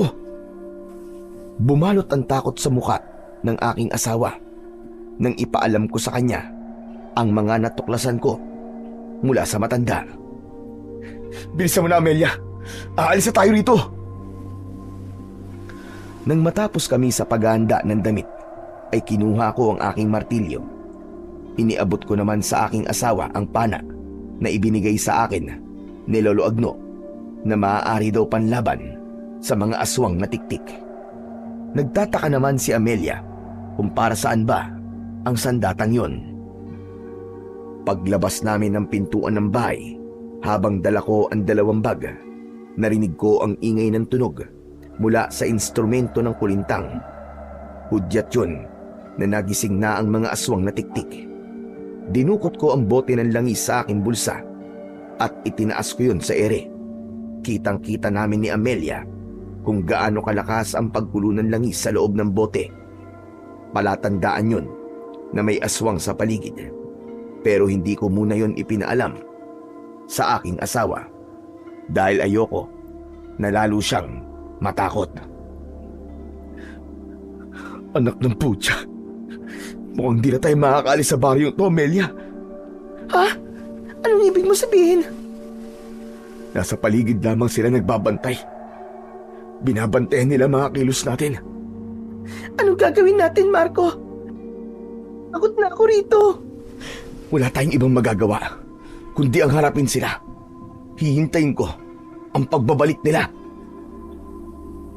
Tumingala ako sa bubong ng aming bahay. Ibinaba ko ang dala kong mga bag, saka inalalayan si Amelia na pumasok sa loob ng aming kwarto. Tinignan ko ang bawat sulok ng aming bahay. "Dito ka lang sa loob, ha? May gagawin lang ako saglit sa labas." Tumango ang aking asawa. Mabilis akong umalis sa kanyang harapan dahil iniiwasan ko ang kanyang pagtatanong. Pagkalabas ko ng bahay ay nagpunta naman ako sa kakawyan at kumuha ng mga sanga ng kahoy na may katamtamang sukat para gagawin kong mga sibat. Dinala ko ang mga yon sa loob ng bahay at inilapag ko sa sahig ang mga yon. Tumingin sa akin si Amelia na kanina pang nagtataka sa mga kinikilos ko. "Mahal, tulungan mo ako. May gagawin tayo." Mabilis namang kumilos ang aking asawa. Kahit tirap siya sa pag-iipon ng mga nakuha kong kahoy, ay kinaya niya ng walang reklamo. Hindi na niya kinontra ang mga desisyon ko. Gumawa ako ng kulungan para sa aking asawa. Iniligay ko yon sa aming silid para kung sakaling mapasok kami ng mga aswang ay hindi kagad siya masasaktan. Ibinigay ko sa kanya ang langis at pana, habang ako naman ay tinulisan ko ang dulo ng mga kahoy na pinutol ko para gawing sibat. Wala kaming imikan na mag-asawa. Buong araw na inayos namin ang bahay, saka inihanda ang mga sandata. Nakasuksok sa aking bewang ang itak at martilyo. Handang-handa na ako ng mga sandaling yon, habang si Amelia naman ay wala pa ring alam sa totoong dahilan kung bakit ko yon ginagawa. Iniisip pa rin niya na si Mang Natoy ang pinaghahandaan namin. Pagsapit ng gabi, nagbago ang simoy ng hangin, pati ang ingay sa paligid. Marco? Anong ingay na yun? Nasisiguro ko na naghahanda na rin sila sa pagsalakay. Diyos ko, hindi po ako madalas na tumatawag sa inyo. Ngunit sa pagkakataong ito, Panginoon, gabayan niyo po kami. Iligtas niyo po kami laban sa mga masasamang nilalang. Ganon din ang ginawa ng aking asawa. Hawak niya ang rosaryo at taimtim na nanalangin. Kinausap niya rin ang aming anak para hindi makaramdam ng sakit. Hinaplasan ko rin siya ng langis sa tiyan at umasa na may bisa ang bote ng langis para bigyan ng proteksyon ang mag-ina ko. Maya-maya pa, ang angil na aming naririnig ay palapit ng palapit sa aming tirahan. Ganon din ang sigaw ng mga aswang sa paligid at tunog ng kulintang na may kakaibang melodiya. Naniniwala ko na udyat na yon ng pagsalakay ng mga aswang na tiktik sa bahay namin. Panay ang silip ko sa bintana. Inaabangan ko ang pagdating nila. Marco, bakit hindi pa tayo umalis kanina? Pagkakataon na sana natin yun. Hindi mo ba nakita ang langis kanina? Indikasyon yun na malapit lang sila sa bahay natin. Kung umalis tayo kanina at sa daan nila tayo inatake, wala tayong magiging laban sa kanila, Amelia. Pero kung nandito tayo sa loob ng bahay, kahit papano, mahihirapan silang pasukin ka dito. Pero hindi pa rin tayo ligtas sa bahay na to, Marco. Umalis na rin tayo rito. Naririnig mo ba ang mga tunog na yun? Sila yun. Naghihintay lang sila ng tamang pagkakataon. Sino ba sila? Sino sila, Marco? Hindi ko talaga naiintindihan eh. Diretsahin mo lang ako. Ano ba talaga ang nangyayari? Mga aswang. Ang mga aswang na tiktik, Amelia. Sina Mang Natoy at ang lahat ng mga taong nakatira sa lugar na to. Lahat sila mga aswang na tiktik. Malapit na silang sumalakay sa atin. Tama ka sa kutob mo. Kakaiba nga ang lugar na to at pinamumugaran ng santapi ng mga aswang. Ano? Sinabi ko naman sa'yo, di ba? Hindi ka kasi nakikinig sa akin eh. Huwag na tayong magsisihan. Tsaka tama ka. Hindi dapat tayo nagpunta sa lugar na to. Dapat nakinig ako sa'yo nung una pa lang. Hindi ko naman alam na mangyayari to eh. Pero wala na tayong magagawa. Nandito na tayo. Inilagay ko sa panganib ang buhay niyo. Tumayo ako at lumapit kay Amelia. Niyakap ko siya ng mahigpit, kaya umiyak siya nang dahil sa labis na takot. Takot na din ako nung mga oras na yon. Pero naisip ko na kailangan kong ipaglaban ang buhay ng mag-ina ko. Lumuhod ako sa harap ni Amelia habang nakaupo siya sa gilid ng katre. Natatakot ako para sa iyo, Amelia. Natatakot ako para sa inyo ng anak natin. Hinawakan ko ang tiyan ni Amelia at kinausap ko ang anak namin na nasa loob ng sinapupunan niya. Anak, pasensya ka na. Pagpasensyaan mo na si Papa. Hindi ko sinasadya, anak. Hindi ko ba ipaliwanag ang takot na nararamdaman ko sa mga sandaling ito, anak. Pero sana, pakinig ka kay Papa, ha? Pakinggan mo ako mabuti. May umaaligid sa atin.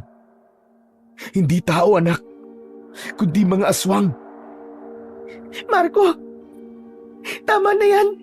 Umalis na tayo rito. Bilisan na natin. Iniharang ko ang daliri ko sa labi ng asawa ko para bigyan siya ng babala na huwag niyang lakasan ang kanyang boses. Malakas kasi ang pandinig ng mga aswang na tiktik. Yun ang sabi ni Mang Agno. Kaya halos pabulong akong magsalita. Sige, pero aalis tayo rito ng buhay, Amelia. Basta't makinig ka at maniwala ka sa akin. Walang mangyayaring masama sa atin. May awan, Diyos. Tutulungan niya tayo na makaalis dito ng buhay. Pinahawakan ko mabuti kay Amelia ang bote ng langis. Kahit nanginginig ang mga kamay dahil sa takot, maigpit naman niyang hinawakan ang bote. Amelia, makinig ka. Kailangan kong tulong mo. Kailangan kong kooperasyon mo. Pilitin mo maging matatag para sa anak natin. Yumuko ako sa mga kamay ng asawa ko at marahan ko yung hinalikan bilang pagsusumamo. Nang maramdaman ko ang palad ng aking asawa, saka lamang napanatag ang loob ko. Napapikit ako at ipinagdasal ko sa Panginoon ang aming kaligtasan. Maya-maya pa, bigla akong napatayo nang marinig ang malakas na alulong ng mga aso sa paligid. Kasunod ng ingay ng pag-angil. Pagsilip ko sa bintana, nakita ko ang pangkat ni Mang Natoy. Kakaiba na ang kanilang mga itsura. Tumayo sila sa harapan ng bakuran namin habang nakahanay. Nakalitaw ang kanilang mga pangil at nakalaylay ang mahahaba nilang mga dila. Matataas ang kanilang mga ulo, mahahaba rin ang kanilang mga tenga, pulang-pula ang kanilang mga mata. Sabay-sabay silang umangil na parang hudyat ng paghahamon nila ng laban. Ngumisi si Mang Natoy na tumutulo pa ang malapot niyang laway. Marco, ang langis! Nakita ko na malakas na kumukulo ang langis sa loob ng bote na hawak ni Amelia. Muli kong ibinaling ang aking paningin sa labas ng aming bahay. Lahat sila ay nakapalibot sa bakuran namin habang tumutulo ang kanilang laway na parabang gutom na mga mababangis na hayop. May mga umakyat sa puno papunta sa bubong ng bahay namin. Kaya naman, maigpit na hinawakan ni Amelia ang pana. Tumingala siya sa bubong at itinutok niya yon sa itaas. Kumaluskos ang bubong na parabang sinisira ayon. Ako naman ay inilabas ko ang martilyo habang nananatili sa aking bewang ang itak. Pareho kaming nagulat ni Amelia nang masira ng isang aswang na tiktik ang bubong ng bahay namin. Ngunit matapang na pinana yun ni Amelia.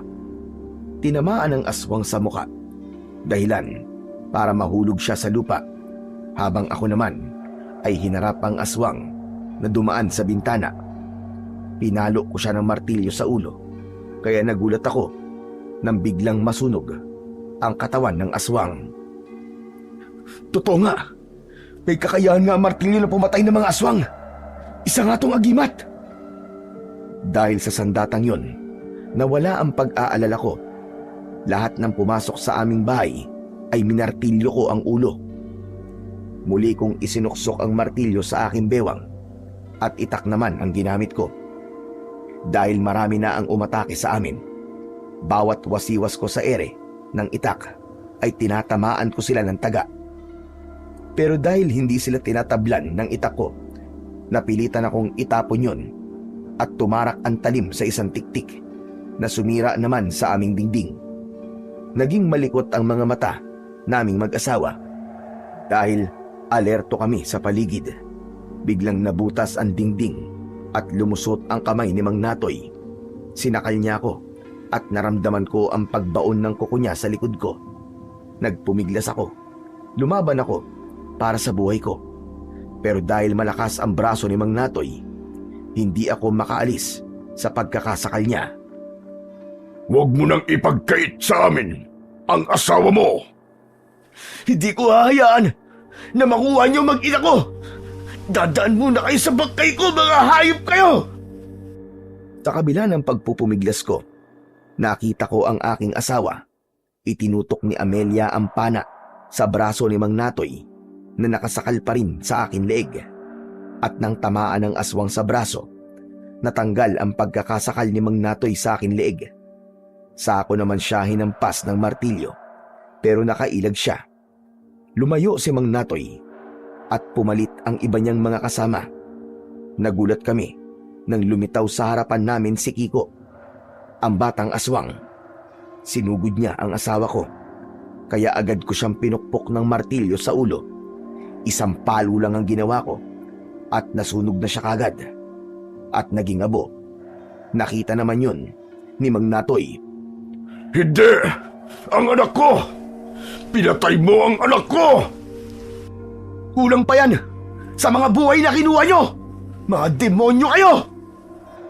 At dahil meron na namang nakapasok na mga aswang sa loob ng bahay namin, ginamit ko ang lahat ng mga natutunan ko sa kulungan kung paano makipaglaban. Umikot ako at pinalo ng pinalo ang ulo ng mga tiktik hanggang sa madurog ang kanilang ulo. Lumiyab ang katawan ng mga tiktik at naging abo. Napuno ng ingay ang paligid habang sina Mang Natoy at Lola Lukring ay nananatiling nakatayo sa harap ng aming bakuran. Pinapanood nila kung paano kami nakikipaglaban sa alagad ng mga ito. Si Amelia naman, hindi siya mahawakan ng mga aswang dahil sa kulungan na ginawa ko. Inilulusot ng aking asawa ang pana sa butas, kaya marami na rin siyang napapatay. Nangihina akong napaluhod sa sahig na kawayan. Hanggang sa bigla akong sinakal sa leeg ng dila ng tiktik mula sa silong ng aming bahay. Humigpit ang pagkakasakal niya sa leeg ko. Mga demonyo kayo! Hindi niyo ako mapapatay! Hindi ako makakapayag! Hinawakan ko ang dila ng tiktik. Malakas ko yung hinila. Sumigaw ang aswang sa labis na sakit. Maigpit kong hinawakan ng martilyo. Pagkatapos ay pinukpok ko ng paulit-ulit ang dila ng aswang. Halos magwala siya sa nararamdamang init mula sa agimat kong martilyo. Nasunog siya sa silong habang nagkakakawag ang kanyang katawan. Maya-maya pa ay sabay-sabay silang umatake. Dinampot ko naman ang mga sibat at isa-isa ko silang hinagisa ng sibat. Tumama ang lahat ng pag-atake ko sa kanilang dibdib. Bumagsak sila sa lupa. Habang hawak ang sibat, napilit nilang tinatanggal sa pagkakabaon sa kanilang katawan. Sinulyapan ko si Amelia na abala pa rin sa pagpana sa mga aswang na nasa bubong. Amelia! Mag-iingat ka! Huwag mo akong alalahanin, Marco. Sinisiguro ko na mapapatay silang lahat. Muli akong tumingin sa labas ng bahay at wala na sina Mang Natoy at Lola Lukring doon. hanggang sa bigla na lamang silang lumitaw sa aking harapan at nagpakawala sila ng tig-isang suntok sa akin na tumama naman sa aking dibdib at muka. Bumagsak ako ng pasadsad sa sahig. Nakita ko si Lola Lokring na sinisira ang harang sa kulungan ng asawa ko, pero dahil pati yun ay nilagyan ko ng langis. Napaso siya. Napasigaw siya dahil sa sakit. Pinana ito ni Amelia. Tumama yon sa dibdib ng matanda. Agad naman akong bumangon at tangka na sanang aatakihin ko ito ng palo ng martilyo. Ngunit nahawakan ako ni Mang Natoy sa braso. Sinuntok niya ako, pero naiharang ko sa kamay niya ang martilyo. Tumalsik si Mang Natoy dahil sa kapangyarihang taglay ng hawak kong agimat. Dahil doon, nakita ko na kumislap ang kanyang kwintas. Hindi kaya naroon ang lakas niya sa suot niyang kwintas? Sinubukan kong lumapit sa kanya at nakipaglaban ng mano-mano kay Mang Natoy, pero biglang naagaw ang atensyon ko nang sumigaw si Amelia. Marco! Marco! Pagtingin ko, dumaan pala si Lola Lokring sa silong at sinira na yon. Nagawa niyang mahila ang paa ni Amelia, kaya wala akong nagawa kundi iwanan ang nakahigang si Mang Natoy. Tinulungan ko muna ang asawa ko mula sa aswang na si Lola Lokring. Nabitiwan ng aking asawa ang pana dahil sa pagpupumiglas niya. Pero nang lalapitan ko na sana ang kinaroroonan ng asawa ko, nahawakan na naman ako sa paa ni Mang Natoy. Saan ka pupunta? Dito ka lang. Tayo magtuos. Pabayaan mo na ang asawa mo. Hindi ko hayaan na makuha niyo ang mag-ina ko! Sinipa ko siya sa muka at pinukpok ko ang kamay niya gamit ang martilyo. Nabitiwan niya ang paa ko. Sa kabila ng pagpapambuno namin ni Mang Natoy, mas inisip ko ang kalagayan ni Amelia. Kitang-kita ko na malapit na siyang mahulog sa silong at baka tuluyang makalabas sa ginawa kong kulungan. Pero ginawa ng asawa ko ang lahat para hindi magtagumpay ang aswang na si Lola Lokring. Akin ka na! Sa akin ka na ngayon! Sa akin na ang anak niya! Bitiwan mo ako, hayop ka! Marco! Marco, tulungan mo ako sa demonyong ito! Amelia! Huwag ka lalabas! Lumaban ka! Huwag ka magpapatalo sa kanya! Isuot mo sa leg niya ang kwintas na bote ng langis! Sinunod ako ng aking asawa habang nagpapambuno naman kami ni Mang Natoy. Tumalsik ang hawak kong martilyo. Nakipag-agawan ako sa kanya sa martilyo dahil akala niya mahahawakan niya yon. Sakto na nakapitan niya na ang hawakan ng martilyo. Nasunog ang kamay niya at naputol. Umalingaw-ngaw ang sigaw niya sa buong paligid dahil sa labis na sakit. Ang kamay ko! Walang hiya ka! Magbabayad ka! Mabilis kong dinampot ang martilyo at nang mahawakan ko yon, agad ko siyang pinalo ng aking martilyo. Sa ulo at dibdib ang tama niya na halos mabasag ang kanyang bungo. Kinuha ko ang suot niyang kwintas. Sinira ko yon at pinukpok din ang martilyo. Saka lang gumapang ang apoy sa katawan ni Mang Natoy habang nagkikikisay ang katawan hanggang sa tuluyang nasunog at naging abo.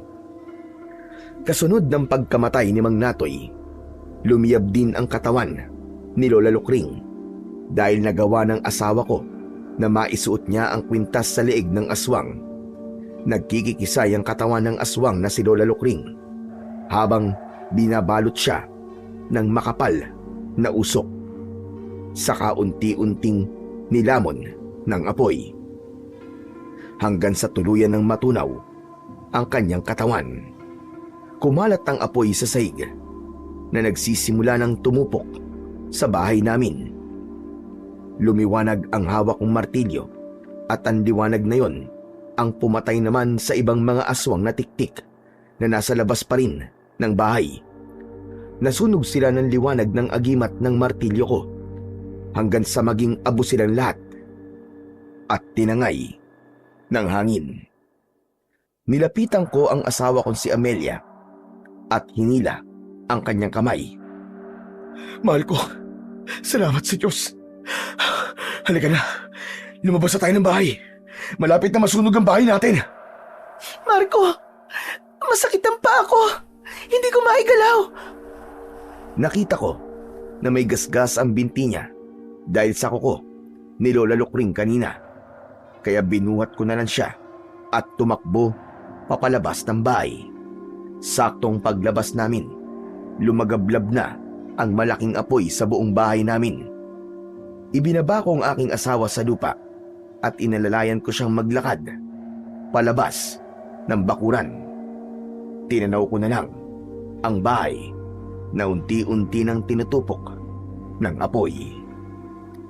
Mahal, tiisin mo muna ang sakit ha.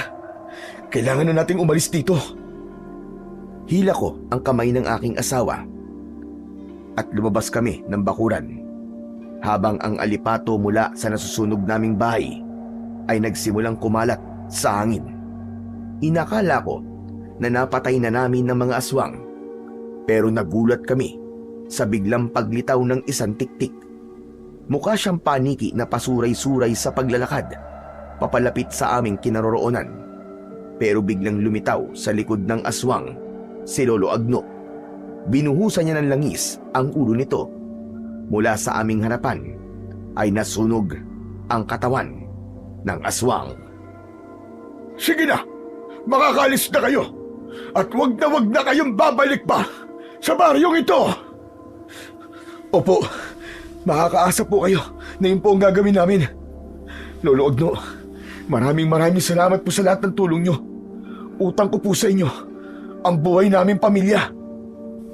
Sino siya, Marco? Sino siya?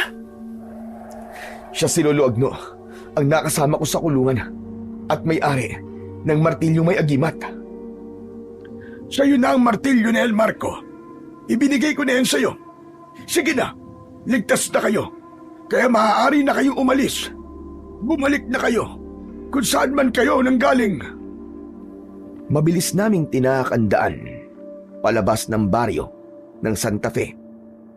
Sa isang tahimik na paligid ay nakahinga kami ng maluwag. Natakasan na namin ang impyernong lugar na yon. Ganun na lamang ang pasasalamat namin sa Poong May Kapal. Hanggang sa inabutan na nga kami ng pagliwanag sa daan. Madumi ang aming damit. May mga sugat sa katawan at walang sapin ang aming mga paa. Ngunit kahit ganun, nagkaroon ako ng kapanatagan dahil alam naming ligtas na kami. Marco, paano tayo sasakay ng bus pabalik ng Batangas? Huwag kang mag-alala, mahal ko. Palagi nagpapadala ang Diyos ng mga taong may mabubuting kalooban para tayo ay tulungan. Nakangiti ako ng mga oras na yon dahil muling bumalik ang pagtitiwala ko sa Diyos. Palagi kong aalalahanin ang mga nangyari sa amin upang maalala ko kung paanong naging mabuti sa amin ang Panginoon. Iniligtas niya kami sa kapahamakan at natalo pa namin ang mga aswang na tiktik. Tahimik kaming naglakad hanggang sa makarating kami sa gilid ng daan kung saan kami ibinaba ng lalaking naghatid sa amin sa lugar na yon.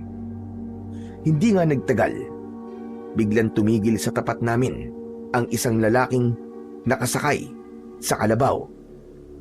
Teka, mahal, tignan mo. Hindi ba't siya rin yung sinakyan natin na magpunta tayo rito? O diba sabi ko sa iyo ipinadala siya ng Diyos sa atin para tulungan tayo, mahal. Pagtingin namin sa mukha ng lalaki ay nakangiti siyang nakatingin din sa amin. Sinabi niya na dumaan daw muna kami sa bahay niya para makapagpalit ng damit. Dahil doon, nagkaroon kami ng pagkakataon para maikwento sa kanya ang mga nangyari sa amin. Nakilala namin ang lalaki sa pangalang Mang Rodel. Nang makarating kami sa bahay ni Mang Rodel, inasikaso niya kami ng gusto. Ginamot ang mga sugat namin. Binigyan kami ng sapin sa paa at pera na pamasahe, kalakip ang isang numero ng kanyang telepono sa Batangas. Maraming salamat po sa kabutihan niyo, Mang Rodel. Tatanawin po namin ito na isang malaking utang na loob. Nakangiting tumango sa akin si Mang Rodel at inihatid kami hanggang sa sakayan ng bus. Hindi nga po nagtagal ay nakauwi na kami sa Batangas. Natanggap na kami ng aming mga magulang nang malaman nila kung paano akong nakipaglaban sa mga aswang para lamang protektahan ang aking mag-ina.